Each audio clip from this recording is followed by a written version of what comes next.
Some people love the intense racing of a place like Sonoma.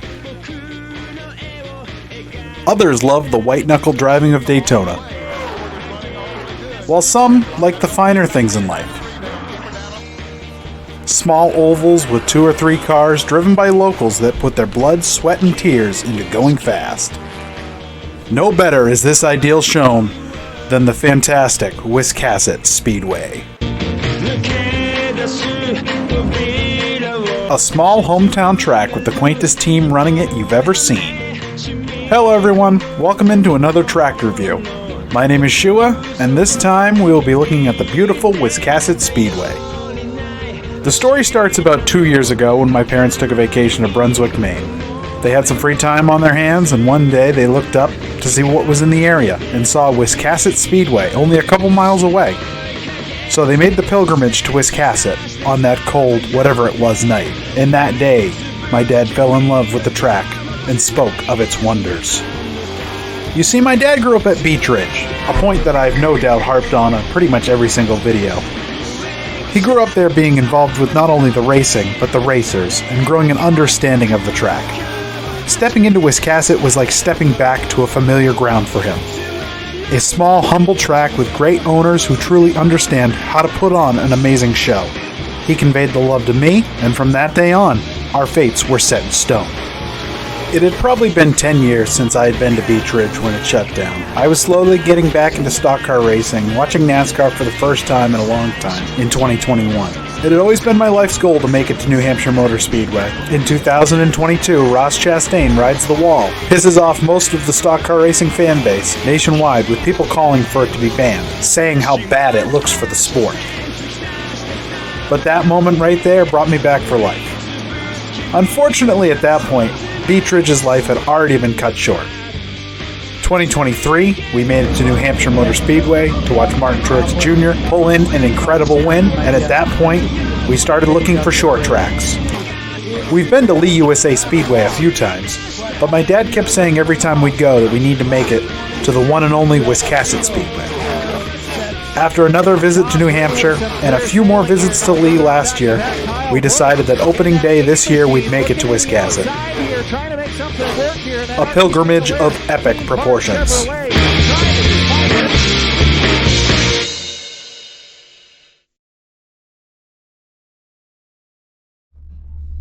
should be able to go right in the pits. Where are you parking? Just go park over here to the left somewhere else.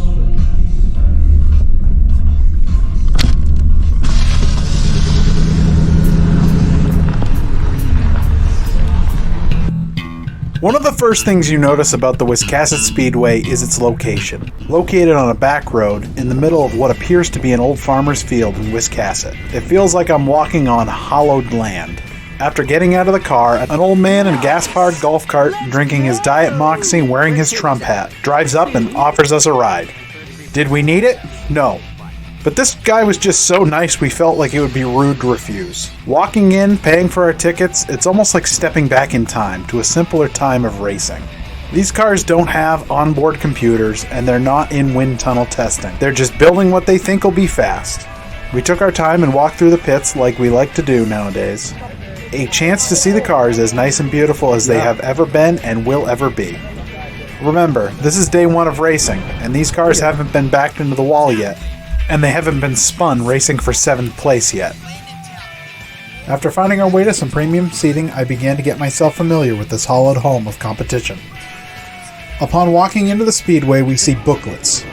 Programs. It's something so simple but so necessary. Racing is so loud, and with the wrong person in the announcer's booth, you end up confused very quickly without one of these. Wisscasset gets a huge gold star in both these respects. The program may have been $3, but the price of the ticket and the race product is easily worth the price. And on top of that, the announcers here were better than you get at most other speedways. One of the biggest issues I've had at New Hampshire Motor Speedway is that you can't hear the announcers. But Wisscasset gave pre-race interviews with owners and drivers and let us know little tidbits throughout the event. Now, one of the big things I want to mention, merchandising. It's one of those things for me that makes my monkey brain just go wild. I love it when tracks have everything from shirts to socks, flags, fenders, and fire suits with their names on it. Wisscasset may not have the latter, but that's fine. They had everything from athletic wear to normal shirts, even having some casual wear, every type of hat you could think of, stickers, pins, magnets, and even seat cushions. A necessity when going to a racetrack. They get a gold star here too. So far, the best I've seen at a small track, even better than the good old Beach Ridge. Just gotta make sure I have a pocket full of cash next time I go. I'll mention it here in a little side note. The food was nothing special, average track food, but I would recommend getting in line during the heats or before finding your seats. The lines get crazy, but staff do a pretty good job of moving you along. But nobody came here for track food or merch. They came for racing.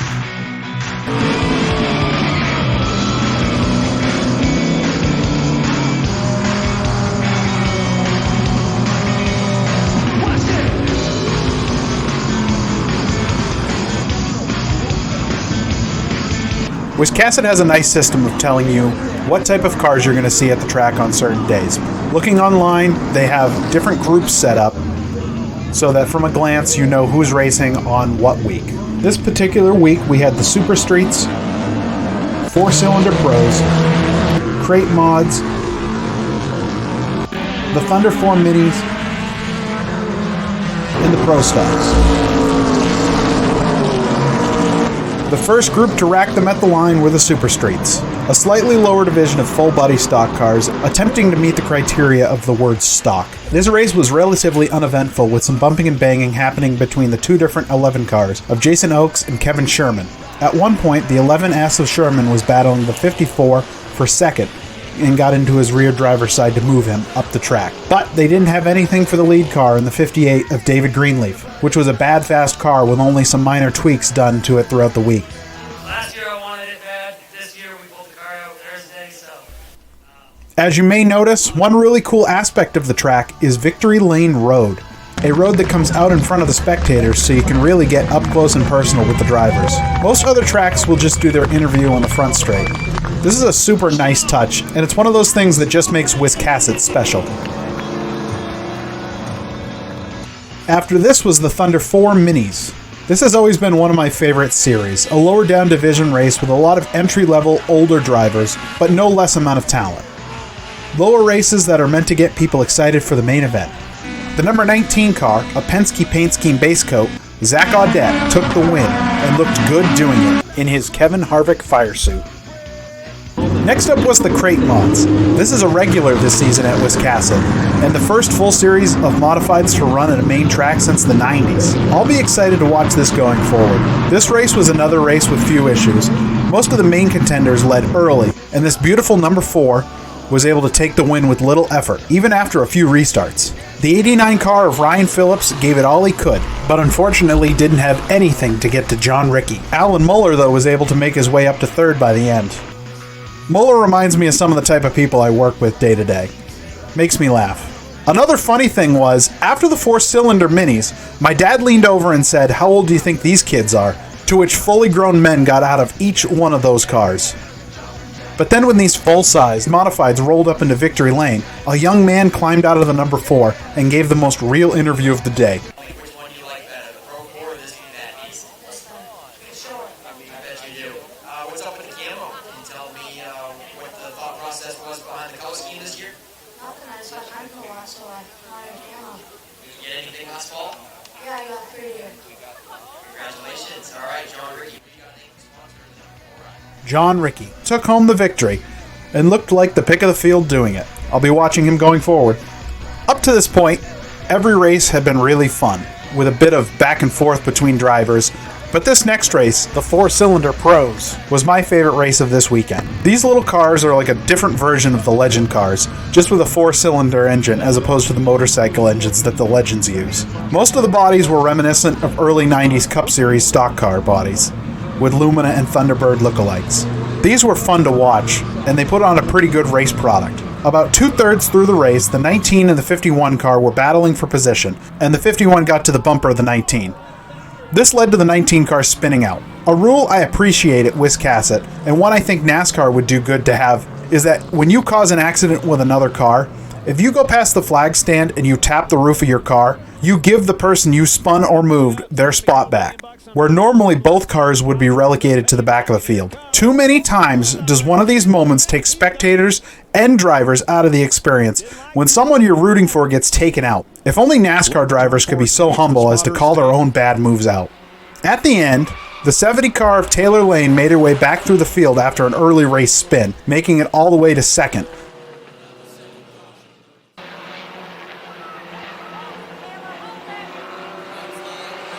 Until the 88 moved her out of the way on the last lap for second. A lot of battling for runner-up today.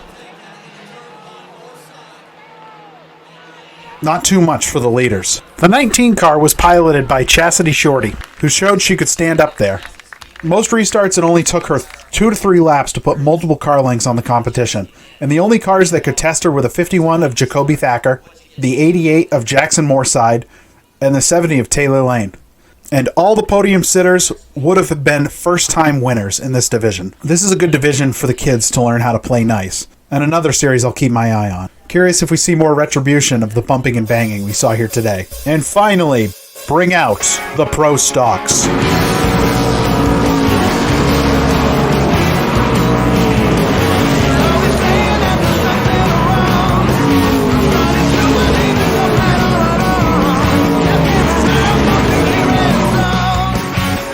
The Pro Stocks were led to green by the 41 car of Logan Melcher, and that's where he would stay.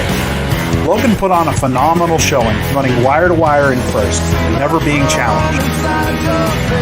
The Pro Stocks were able to stay green the whole way, with some good battling for position in the middle of the pack. All in all, the day at Wisscasset was exactly as I had planned in my head. After 3 years of wanting to come up here and missing out on it last year, it's another track like Lee and Beach Ridge I can say I have fond memories of. The racing is great, the crowds are pretty standard Mana, and the track oozed everything I want from short track. I don't ever want to come across as if these are to dog on tracks with things I don't like, but every track has things it could improve upon. Wisscasset kept the fans involved throughout the whole race day with good announcing, one of the most entertaining flagmen I've seen, and a merch booth that makes some NASCAR teams jealous. In general, my tips for the track is bring plenty of water, stop off and grab a lug nut burger, and maybe a nice new hat, and enjoy the racing of this quaint little piece of short track heaven.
All right, this is specifically for you. You know who you are, Uncle. You're the one who brought me to Beach Ridge when I was a kid, who jump-started my dad's Jeep that one night at the Ridge.